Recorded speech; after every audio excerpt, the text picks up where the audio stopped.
लोकसभा में विपक्ष के नेता और कांग्रेस सांसद राहुल गांधी के चुनाव आयोग पर आरोपों पर भाजपा सांसद अनुराग ठाकुर ने पत्रकार वार्ता में कहा कि इस परिवार और पार्टी की शुरू से ही परंपरा रही है कि अगर आप चुनाव हार जाते हैं तो आप चुनाव आयोग, मतदाताओं या चुनाव आयोग की कार्यप्रणाली पर सवाल उठाते हैं।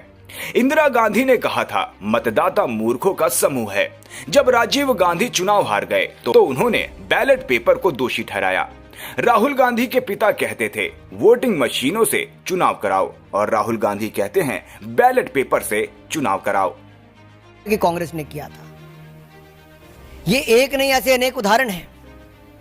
और इस परिवार और पार्टी का शुरू से ये रहा है कि चुनाव हारते हो तो वोटर पे ठीकरा फोड़ दो या इलेक्शन कमीशन पे ठीकरा फोड़ दो या इलेक्शन कमीशन के नियमों पर, कार्यप्रणाली पर प्रश्न चिन्ह खड़ा कर दो। इंदिरा गांधी जी ने तो यहां तक कह दिया कि मतदाता मूर्खों का टोला है। Indira Gandhi said voters a bunch of fools. और इस 77 का चुनाव हारने के बाद कहा 1999 में जब राजीव गांधी जी हारे तो उन्होंने बैलेट पेपर पर ठीकरा फोड़ दिया।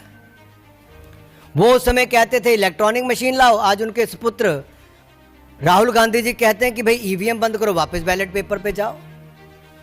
और ये एक के बाद महाराष्ट्र, हरियाणा, दिल्ली, अनेकों राज्यों और देश में 3 बार लगातार चुनाव हारने के बाद, 90 चुनाव हारने के बाद राहुल गांधी जी आरोप प्रत्यारोप पर लगातार जारी हैं। अब इनका मॉडस ऑपरेंडी क्या है राहुल जी का? चुनाव हारो, झूठे आरोप लगाओ, कभी इलेक्शन कमीशन में कंप्लेंट दर्ज मत कराओ, कभी सबूत मत दो और लोकतंत्र को फर्जीवाड़ा करके एक तरह से जनता को भ्रमित करने का काम करो, लोकतंत्र को नीचा दिखाने का काम करो।